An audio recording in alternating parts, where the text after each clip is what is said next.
Welcome, dear students. I, Karnika Gupta, Assistant Professor in SNRL Jairam Girls College, Lohar Majra, Kurukshetra, presents this lecture, which is based on your subject Consumer Behavior. The topic that is covered in this video is Cross-Cultural Behavioral Perspective and Implications. So, these are the contents which are discussed in this video. As the topic relates to culture, firstly, we will define culture. So, culture can be defined as the sum total of learned beliefs, traditional values, and customs that are acquired by people as members of society. These learnings are transmitted from generation to generation and serve to guide and direct behavior of consumers. Culture may be similar or dissimilar within societies. Culture क्या है? Culture कुछ learned beliefs, tradition या customs को हम बोल सकते हैं जो as member of society हम acquire करते हैं और एक जनरेशन से दूसरी जनरेशन में वो ट्रेडिशनल वैल्यूज, वो बिलीव्स जो है वो क्या होते हैं, ट्रांसमिट होते हैं। और ये जो बिलीव्स हैं ये हमें गाइड करते हैं, डायरेक्ट करते हैं हमारे बिहेवियर को। तो हमारे ऊपर कल्चर जो है वो एक इन्फ्लुएंस डालता है डिसीजन मेकिंग में, जब हम कंज्यूमर्स की तरह एक्ट करते हैं। ये जो कल्चर है, मतलब जो बिलीफ, ट्रेडिशंस या कस्टम्स को जिसको कल्चर का नाम दिया जाता है, ये डिफरेंट सोसाइटीज में सिमिलर भी हो सकते हैं और डिसिमिलर भी हो सकते हैं। तो कल्चर एक्चुअली में कलेक्शन है उन सभी वैल्यूज का, बिलीव्स का, कस्टम्स का, ट्रेडिशंस का, जिनको कि हम अपनी सोसाइटी से सीखते हैं। फर्स्टली फैमिली से सीखते हैं और जैसे जैसे हम अपनी सोसाइटी से जुड़ते हैं तो हम बहुत सारे नॉर्म्स को सीखते हैं जिनको कि हम क्या बोलते हैं, कल्चर बोलते हैं। तो कल्चर की अगर आप करेक्टरिस्टिक्स की बात करें तो जो भी यहाँ पे बोल्ड फेस्ड वैल्यूज आपको नजर आ रही हैं, पॉइंट्स आपको नजर आ रहे हैं, उनको आप बोल सकते हैं कि दीज आर द जो करेक्टरिस्टिक्स हैं ऑफ कल्चर है।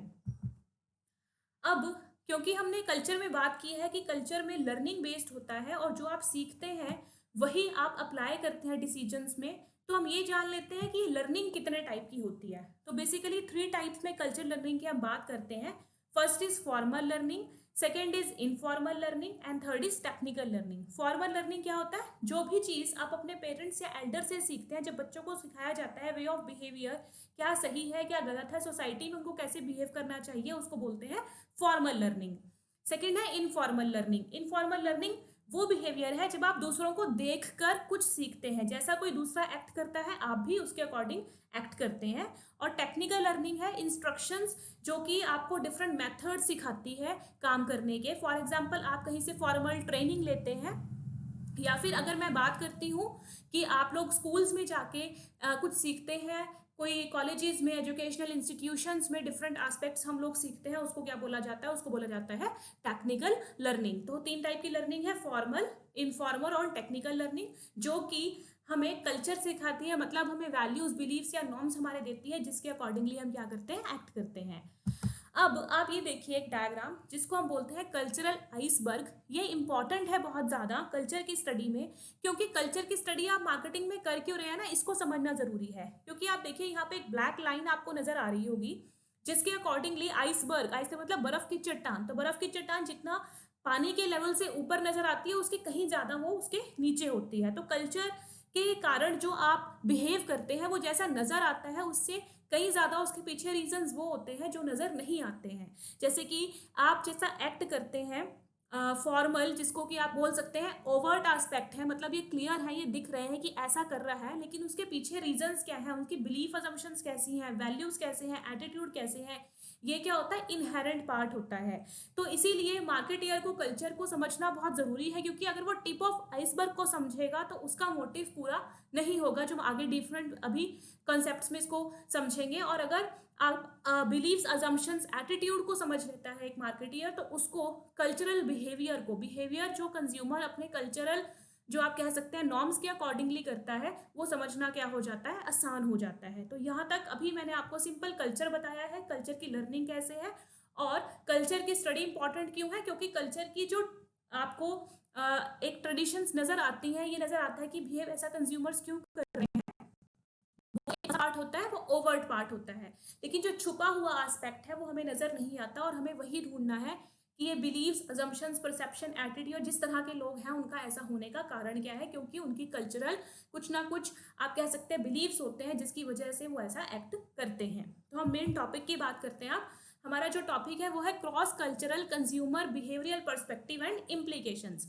ये टॉपिक क्या बोलते हैं, क्रॉस कल्चर की बात करता है। क्रॉस कल्चर का मतलब एक कल्चर से जब आप दूसरे कल्चर की बात करते हैं तो हम सभी कल्चर्स को इंटीग्रेशन फॉर्म में देखें तो उसको क्या बोलते हैं, क्रॉस कल्चर बोलते हैं। और क्रॉस कल्चर का कॉन्सेप्ट क्यों राइज हुआ, क्योंकि जैसे जैसे बिजनेसेस स्प्रेड हुए अक्रॉस ग्लोब तो मार्केटिंग मैनेजर्स के लिए मार्केटिंग और कंज्यूमर बिहेवियर के सब्जेक्ट्स में ये टॉपिक एम्फेसाइज किया गया कि आपको क्रॉस कल्चरली कंज्यूमर के बिहेवियर को देखना पड़ेगा अगर आप चाहते हैं कि आपके मार्केटिंग डिसीजन सही हो और उनका जो आउटपुट आपको मिलना चाहिए वो मिले।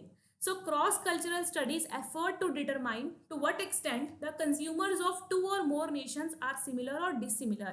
इसलिए जब आप behavioral perspective की बात कर रहे हैं क्रॉस कल्चर में या उसके implication की बात कर रहे हैं तो मार्केटियर के लिए कौन सा perspective समझना है behavior का, उनके लिए implication क्या है कि वो ये ढूंढे कि डिफरेंट कल्चर्स में कंज्यूमर्स सिमिलर हैं या डिसिमिलर हैं। ऑब्वियसली सभी कंज्यूमर्स सिमिलर भी नहीं होंगे, सभी डिसिमिलर भी नहीं होंगे, तो वो अपने लिए कुछ ऐसे मैकेनिज्म बनाए, इस तरह के क्वेश्चंस का आंसर ढूंढे जो कि उनको मार्केटिंग डिसीजंस में क्या कर पाए, हेल्प कर पाए।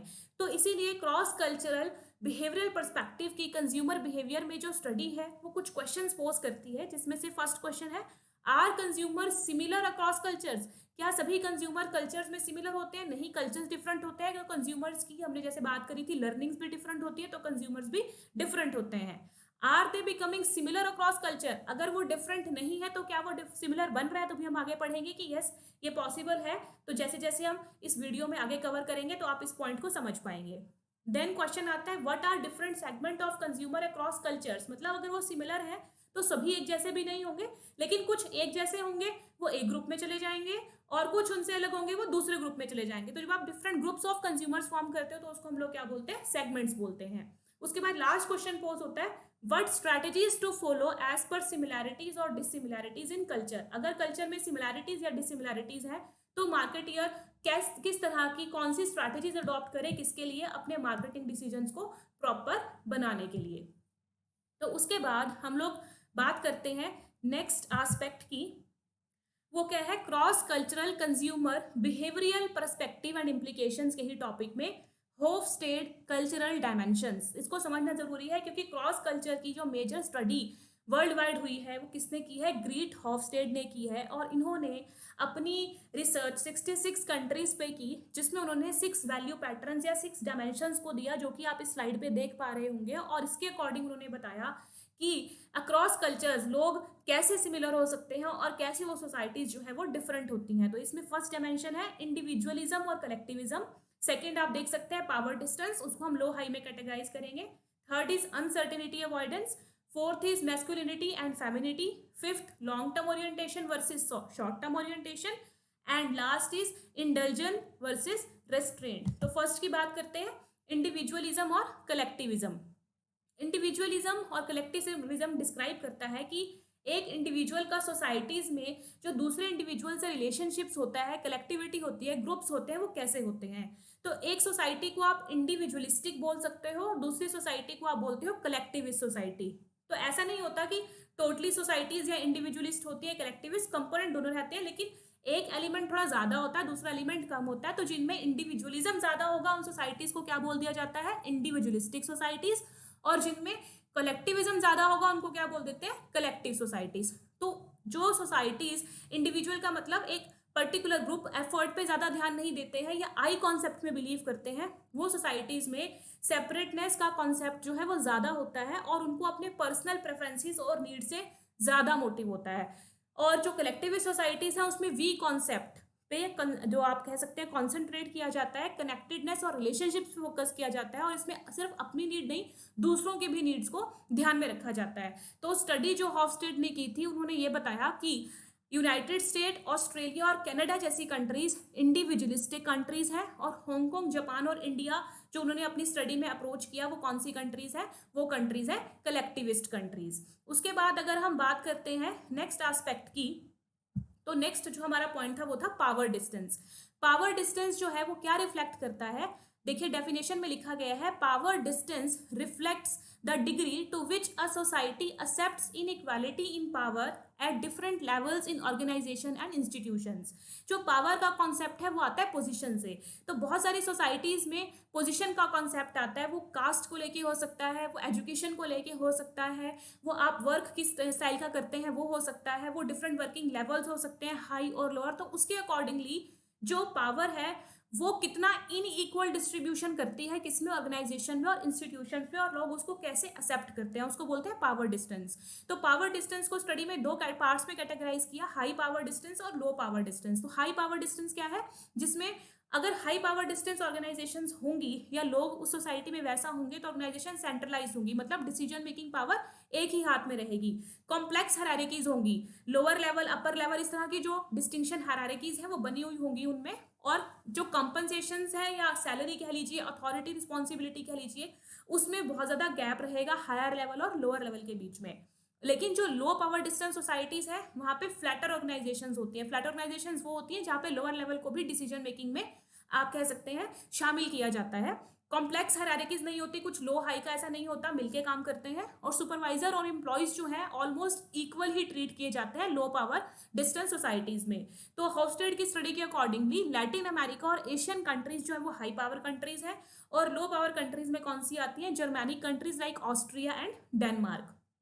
अगर हम लोग थर्ड एस्पेक्ट की बात करते हैं, वो है उन्होंने डायमेंशन दी थी अनसर्टेनिटी अवॉइडेंस। इसका मतलब क्या होता है, ये बेस्ट सिचुएशन में आज के पॉसिबल टाइम में हम बोल सकते हैं, जैसे अभी आप कह सकते हैं कोविड-19 डिसीज के वजह से एक अनसर्टेनिटी है कि क्या होगा। तो अनसर्टेनिटी में डिफरेंट सोसाइटीज, डिफरेंट कंट्रीज जो आप कह सकते हैं इस पेंडेमिक में अलग तरह से रिस्पॉन्ड करती हैं, तो उसी को क्या बोला गया, एक तरह से अनसर्टेनिटी अवॉइडेंस बोला गया है। इसका मतलब क्या है कि जब कुछ अनसर्टेनिटी सिचुएशंस आती हैं, एम्बिगुअस सिचुएशंस आती हैं, तो सोसाइटीज उसको कैसे रिएक्ट करती हैं। तो हाई अनसर्टेनिटी अवॉइडेंस हो सकती है सोसाइटीज और लो हो सकती हैं।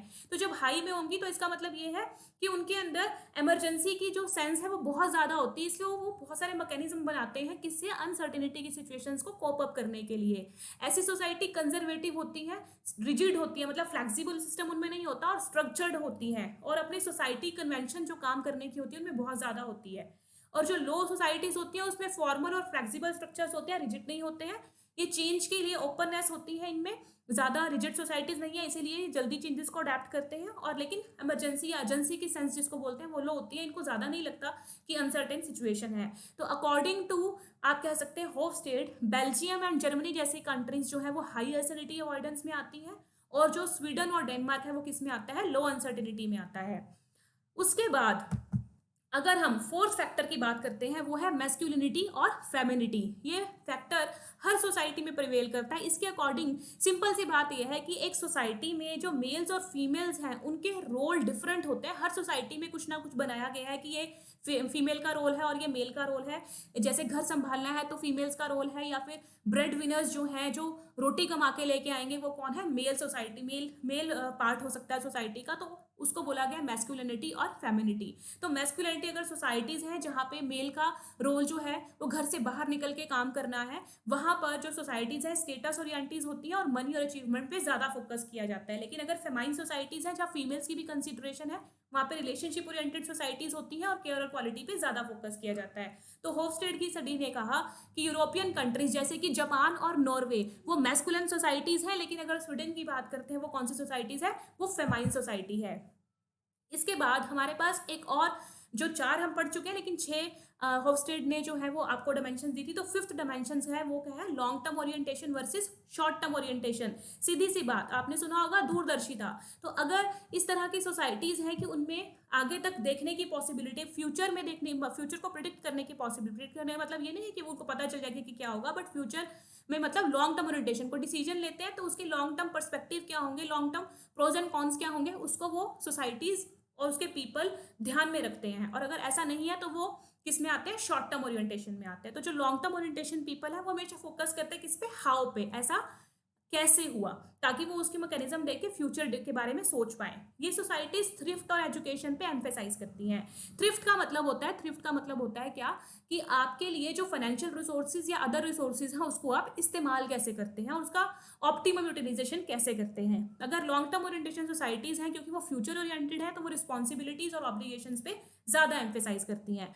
अगर आप शॉर्ट टर्म ओरिएंटेशन की बात करते हैं तो वहां पे पीपल वाई कॉन्सेप्ट पे फोकस करते हैं कि ये वाई मतलब ऐसा क्यों हुआ, उसके ज्यादा रीजंस जानने की कोशिश नहीं करते, क्योंकि वो फ्यूचरिस्टिक नहीं है। कन्वेंशंस पे एक्सरसाइज करते हैं, जो कन्वेंशन का मतलब जो उनकी सोसाइटी में प्रिवेल्ड ऑलरेडी नियम जो भी बनाए गए हैं सोसाइटी में वो, और वैल्यूज एंड राइट्स के लिए भी वो एम्फेसाइज करते हैं, रिस्पॉन्सिबिलिटीज पे ज्यादा फोकस नहीं करते हैं। तो होफस्ट्रेट ने कहा चाइना, हांगकांग और जापान जैसी जो कंट्रीज हैं वो लॉन्ग टर्म ओरिएंटेड कंट्रीज हैं, और अफ्रीका एंड लैटिन अमेरिका जैसी कंट्रीज जो है वो किस में आती हैं, शॉर्ट टर्म में आती हैं। लास्ट जो डायमेंशंस दी थी होफस्टेड ने वो है इंडल्जेंस एंड रेस्ट्रेंट। इसका मतलब क्या है, इंडल्जेंस का मतलब है और रेस्ट्रेंट उसका अपोजिट है। इसका मतलब ये है कि ह्यूमन बीइंग्स को सोसाइटी में अपने डिसीजंस के लिए या फिर सोसाइटल नॉर्म से ज़्यादा काम करने के लिए, पर्सनल हैप्पीनेस के लिए, अपनी बेसिक नीड्स या डिजायर्स को पूरा करने के लिए कितनी फ्रीडम दी जाती है या उनको रेस्ट्रिक्ट रखा जाता है। तो इंडल्जेंस एक ऐसी सोसाइटी है जहाँ पे उनको फ्रीडम मिलती है, फ्रीडम टू, जैसे लिखा गया है ना, उनको ऑप्टिमिस्टिक सोसाइटीज़ हैं, वो इंपॉर्टेंस देती हैं स्पीच को और पर्सनल हैप्पीनेस को लोगों की, जिनसे वो खुश हो वो काम वो कर सकते हैं, और उनके लिए फ्री ग्रेटिफिकेशन है बेसिक और नेचुरल ह्यूमन डिजायर्स की। इसका क्या मतलब है कि अगर ह्यूमन बींग्स की कुछ बेसिक डिजायर्स हैं, नेचुरल डिजायर्स हैं, तो वो अपनी डिजायर्स को क्या कर सकते हैं, पूरा कर सकते हैं। लेकिन जो इंस्टेंट एक आप कह सकते हैं सोसाइटी है वो पेसिमिस्टिक होती है, और वहाँ पे रिजिड बिहेवियर और कंट्रोल्ड बिहेवियर होता है, इसी वजह से वहाँ पे स्ट्रिक्ट क्या होते हैं, नॉर्म्स होते हैं। और उसके बाद आप कह सकते हैं वो कंट्रोल करता है ग्रेटिफिकेशन ऑफ नीड्स को। दैट मीन्स की क्योंकि रेस्टोरेंट सोसाइटी है तो आप human beings as human beings अपने पर्सनल पर्सपेक्टिव के लिए ज़्यादा वहाँ पे नहीं सोच सकते। तो अकॉर्डिंग टू आप कह सकते हैं होफस्टेड, लैटिन अमेरिका और पार्ट्स ऑफ अफ्रीकन कंट्रीज हैं कुछ, वो इंडल्जेंट सोसाइटीज़ हैं, और east Asia and eastern Europe जो कंट्रीज हैं वो कौन सी हैं, रेस्ट्रेंट सोसाइटीज़ हैं। तो यहाँ तक मैंने होफस्टेड ने जो डायमेंशंस दी थी कल्चर की, जिसके बेसिस पे आप सिमिलर और डिसिमिलर बता सकते हो, तो वो डायमेंशंस की बात की है, जिसमें फर्स्ट थी individualism and collectivism, second is power distance, third is uncertainty avoidance, fourth is masculinity versus femininity, fifth जो थी वो थी long term orientation and short term orientation, और जो अभी हम सिक्स पढ़ रहे थे वो थी इंडल्जेंस एंड रेस्ट्रेंट। तो आप देख सकते हैं कुछ सोसाइटीज कंट्रीज के नाम बताए वो कुछ एक जैसी हैं, और कुछ सोसाइटीज कंट्रीज के नाम बताए वो अलग हैं। तो हम कह सकते हैं सोसाइटीज क्या है, कुछ सिमिलर है कुछ डिसिमिलर है। अगली बात हम करते हैं, जो हमने क्वेश्चन पोज किया था, एक तो होफस्टेड ने बता दिया कैसे सिमिलैरिटी डिसिमिलैरिटी बता सकते हैं, एक कुछ अदर एस्पेक्ट भी है जिनके बेसिस पे आप बता सकते हो कि सोसाइटीज जो है वो कैसे डिसिमिलर है अपने कल्चर को लेके। तो ये टॉपिक जो इस स्लाइड पे आप देख रहे हैं यही बता रहा है इस सब्जेक्ट में कि कंज्यूमर बिहेवियरल पर्सपेक्टिव से अगर आप देखें तो जो कल्चर्स हैं वो कैसे डिसिमिलर हैं। तो फर्स्ट पॉइंट है आप देख सकते हैं डिफरेंसेस इन लैंग्वेजेस। तो आप सभी जानते हैं कि लैंग्वेज किसी भी सोसाइटी को एक अलग पहचान देती है। तो मार्केटियर को सोसाइटी और उसकी लैंग्वेज के अकॉर्डिंग ही अपने प्रोडक्ट को प्रमोट करना पड़ता है और अपने डिसीजंस लेने पड़ते हैं। तो लैंग्वेज जो है एक इम्पैक्ट डालती है, डिसिमिलर होने की वजह से कल्चर्स को भी क्या करती है, डिसिमिलर करती है। डिफरेंसेस इन बाइंग मोटिव्स, एक तरह के प्रोडक्ट डिफरेंट कल्चर्स में परचेज किए जा सकते हैं, बट उनकी परचेजिंग के पीछे जो मोटिव रहते हैं कस्टमर्स के वो सोसाइटीज में डिफरेंट हो सकते हैं। फॉर एग्जांपल अगर आप कार खरीदते हैं इंडियन कल्चर में या फिर एक कलेक्टिविस्ट कल्चर में, तो वहाँ पे हो सकता है कि आप अपने फैमिली को देख के वो प्रोडक्ट परचेज करें उनकी कंफर्ट के लिए। लेकिन अगर किसी और सोसाइटी की बात करें, हो सकता है वहाँ पे उसको स्टेटस की वजह से या अपने पर्सनल नीड को पूरा करने के लिए जो है वो प्रोडक्ट को परचेज किया जाए। तो बाई मोटिव क्या रहते हैं, डिफरेंट रहते हैं। थर्ड पॉइंट है differences in consumption patterns. Consumption pattern क्या होते हैं, कंजम्पशन पैटर्न होता है कि आप जो प्रोडक्ट्स या सर्विसेज पर एक्सपेंसेस करते हो उनका प्रपोर्शन, उनका जो हिस्सा है, अनुपात है, वो डिफरेंट डिफरेंट एस्पेक्ट पे कितना है। जैसे आप अपनी इनकम का कुछ लोग कुछ सोसाइटीज में बड़ा हिस्सा लग्जरी पे, फन पे, ट्रैवलिंग पे, एंटरटेनमेंट पे, उन पे एक्सपेंस किया जाता है। लेकिन कुछ सोसाइटीज सेविंग पर्सपेक्टिव ज़्यादा है, जैसे इंडियन सोसाइटीज़ हैं, और वो लोग क्या करते हैं, वो सिर्फ नेसेसरी गुड्स पे जो है वो ज़्यादा एक्सपेंसेस करते हैं। नेक्स्ट टॉपिक की या नेक्स्ट पॉइंट की अगर हम बात करते हैं तो वो है differences in perception of product benefits. ये बाइंग मोटिव की तरह ही है कि जिस तरह से मोटिव अलग अलग होते हैं उसी तरह से हो सकता है कि प्रोडक्ट को जो सोसाइटीज़ है वो अपने वैल्यू सिस्टम और कल्चर्स के अकॉर्डिंगली अलग अलग बेनिफिट उनके परसीव करती हो।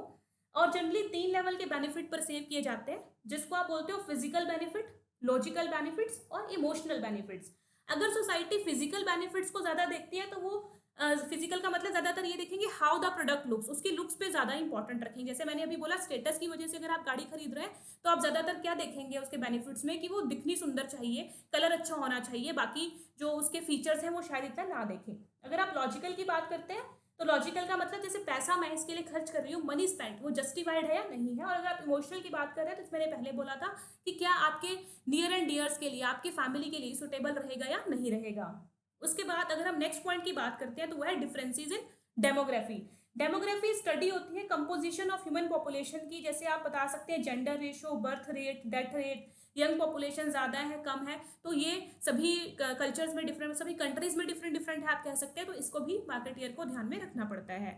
Next point is differences in family structures. तो फैमिली स्ट्रक्चर्स होते हैं, जैसे आप बता सकते हैं न्यूक्लियर फैमिली है, ज्वाइंट फैमिली अलग हो सकती है, कंपोजिशन ऑफ फैमिली अलग हो सकता है, मतलब मेल फीमेल का जो नंबर है फैमिली में वो डिफरेंट होता है, जिसकी वजह से जो आप कह सकते हैं वैल्यू सिस्टम ट्रांसमिट होता है। जैसे ज्वाइंट फैमिली में एक बच्चे को अपने ग्रैंड पेरेंट्स का भी और अपने पेरेंट्स का भी दोनों का इन्फ्लुएंस मिलता है, लेकिन न्यूक्लियर फैमिली में बच्चे को सिर्फ पेरेंट्स का इन्फ्लुएंस मिलेगा या कई केसेस में वो भी उनको नहीं मिलेगा। तो इसीलिए जो बिहेवियर बनता है उस कंज्यूमर का वो क्या होता है, डिफरेंट होता है। नेक्स्ट पॉइंट है differences in economic, legal and social conditions. क्योंकि हर तरह का एनवायरनमेंट डिफरेंट है, आप बिजनेस में पढ़ते हैं ये एस्पेक्ट कि इकोनॉमिक, लीगल और सोशल कंडीशंस जो है डिफरेंट होती हैं, तो वो कंज्यूमर का बिहेवियर भी क्या बनाती है, डिफरेंट बनाती हैं। Next is traditions, convention and religious belief. तो कल्चर हमें क्या दिखाता है, ट्रेडिशंस जिसके अकॉर्डिंग हम कहाँ करते हैं, कन्वेंशन जिसके अकॉर्डिंग हम कुछ सही या गलत मानते हैं, या हमारे रिलीजियस बिलीव्स होते हैं जिनको हम सही मान के काम करते हैं। उसके अकॉर्डिंग भी हो सकता है कि कंज्यूमर का जो बिहेवियर हो वो डिफरेंट कल्चर्स में डिफरेंट हो। जैसा जैसा उनकी टीचिंग्स रहेंगी, लर्निंग्स रहेंगी, वैसा वैसा जो है डिफरेंस किस में आएगा, बिहेवियर में आएगा। और इसमें नेक्स्ट पॉइंट है मटेरियलिज्म। मटेरियलिज्म क्या होता है, ऐसी सोसाइटी जहाँ पे मनी को ज़्यादा इंपॉर्टेंस दी जाती है उस सोसाइटी को बोला जाता है मटेरियलिस्टिक सोसाइटी। तो कुछ सोसाइटीज जो है मटेरियलिस्टिक होती हैं सोसाइटीज, और कुछ जो है रिलेशनशिप पे ज़्यादा फोकस करती हैं। जैसे अभी हमने बात की थी, जो सोसाइटीज इंडिविजुअलिस्टिक होंगी वो ज़्यादातर किस पे फोकस करती होंगी, मटेरियलिज्म पे, लेकिन जो कलेक्टिविस्ट होंगी वो किस पे फोकस करती होंगी, वो करती होंगी आप कह सकते हैं रिलेशनशिप्स पे, मटेरियलिज्म पे नहीं। नेक्स्ट पॉइंट इसमें है टाइम वेरिएशंस। टाइम वेरिएशंस का मतलब है कि लोग वैल्यू कितना देते हैं टाइम को, और दूसरी चीज जो डिसीजन मेकिंग के लिए टाइम लगता है कल्चर में वो कितना होता है। तो कईयों में, कई कल्चर्स में टाइम कम है और कईयों में क्या है, ज्यादा है। नेक्स्ट है स्पेस पर्सपेक्टिव। स्पेस पर्सपेक्टिव है कि जब दो लोग आपस में बात करते हैं कल्चर्स में तो कितना डिस्टेंस मेंटेन करते हैं। तो कुछ कल्चर्स में बिजनेस मीटिंग्स के लिए, सिंपल बिजनेस मीटिंग्स के लिए काफी डिस्टेंस मेंटेन किया जाता है, जैसे अमेरिकन कल्चर में, लेकिन अगर कॉन्फिडेंशियल मैटर्स होंगे तो वो डिस्टेंस क्या हो जाता है, कम हो जाता है। उसके बाद हम बात करते हैं एटिक्वेट्स की। तो एटिक्वेट सिंपल आपको पता है क्या होता है, way of behaving in social situations. आपको बाहर कैसे बिहेव करना है, सोशल आप सिचुएशंस में, सोसाइटी में कैसे बिहेव करेंगे। तो कुछ कल्चर्स में किसी एक एस्पेक्ट को आप एटिक्वेट बोल सकते हो, लेकिन हो सकता है वही चीज़ दूसरे कल्चर में एटिक्वेट ना हो। जैसे कि हैंड शेकिंग एक कल्चर में एटिक्वेट हो सकता है, लेकिन हो सकता है दूसरे में इसको अच्छा ना माना जाए। उसके बाद है फॉर्मेशन ऑफ फ्रेंडशिप्स। ये क्या है कि जैसे आप बता सकते हैं कि अमेरिकन कल्चर है जैसा, तो अमेरिकन कल्चर जो है वो लोग फ्रेंड्स जल्दी बनाते हैं, लेकिन जहाँ तक हम जानते हैं कुछ कल्चर मैंने पढ़े हैं एज टीचर या आप कह सकते हैं एज मार्केटिंग स्टूडेंट, तो चाइना का कल्चर ऐसा है जहाँ पे वो थोड़ा सोच समझ के डिसीजन लेते हैं और रिलेशनशिप फ्रेंडशिप के कॉम्प्लेक्स होते हैं। तो इस तरह में कल्चर में क्या है, फ्रेंडशिप को लेकर भी दोनों में डिफरेंस रहता है। उसके बाद है मीनिंग्स अटैच्ड टू थिंग्स।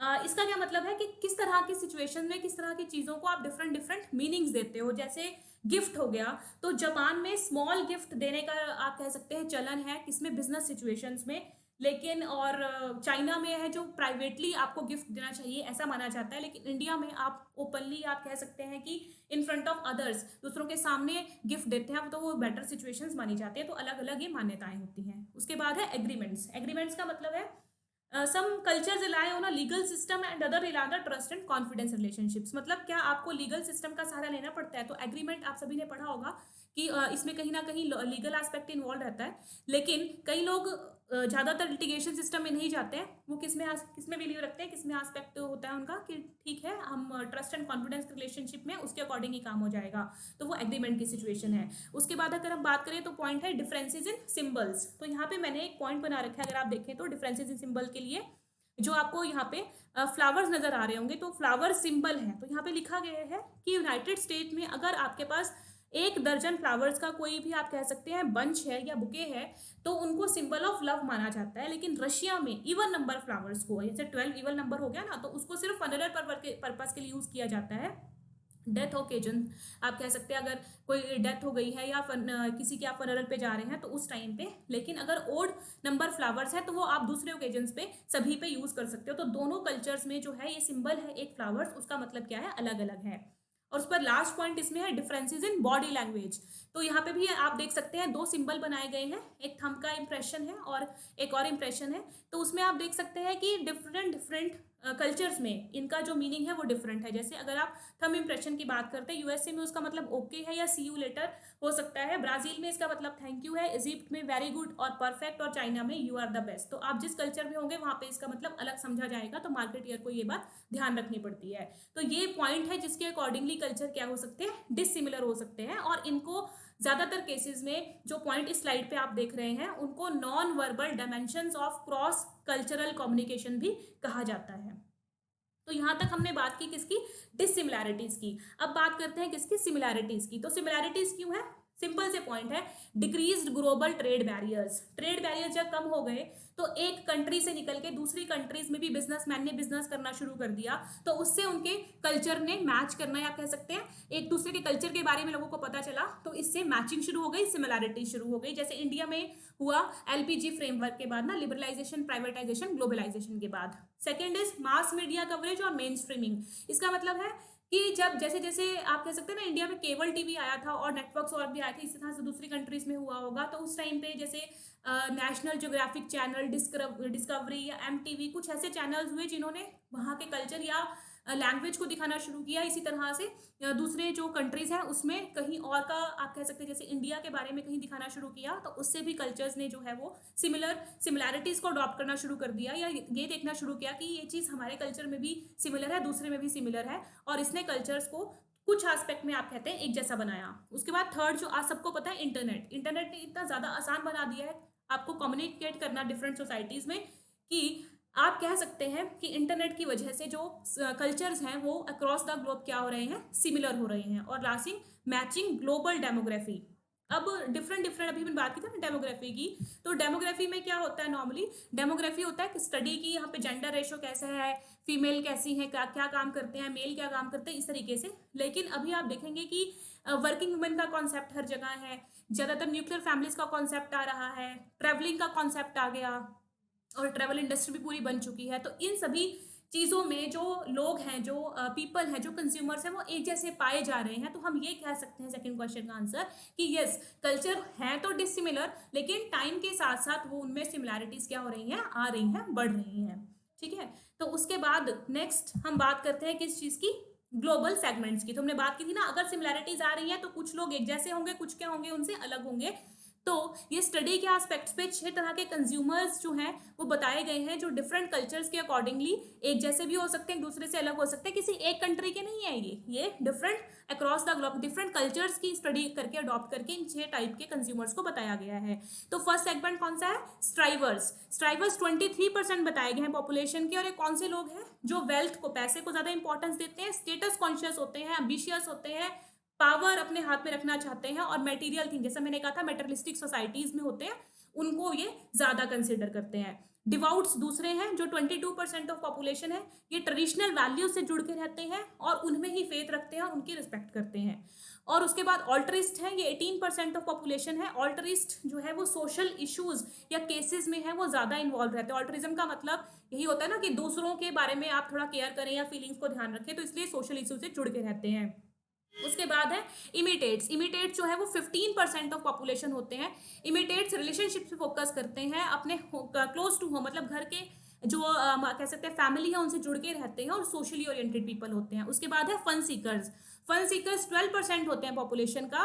ये एक्साइटमेंट होती है, पीपल लाइक एक्साइटमेंट, मतलब ये जैसे हमने बात की ट्रैवलिंग की या एडवेंचर्स की या आप कह सकते हैं लुकिंग गुड लिखा हुआ है, तो यंग पॉपुलेशन मोस्टली जो है वो किस में आती है, फन सीकर्स में आती है। और लास्ट कैटेगरी कौन सी है, क्रिएटिव्स, ये 10% ऑफ पॉपुलेशन है।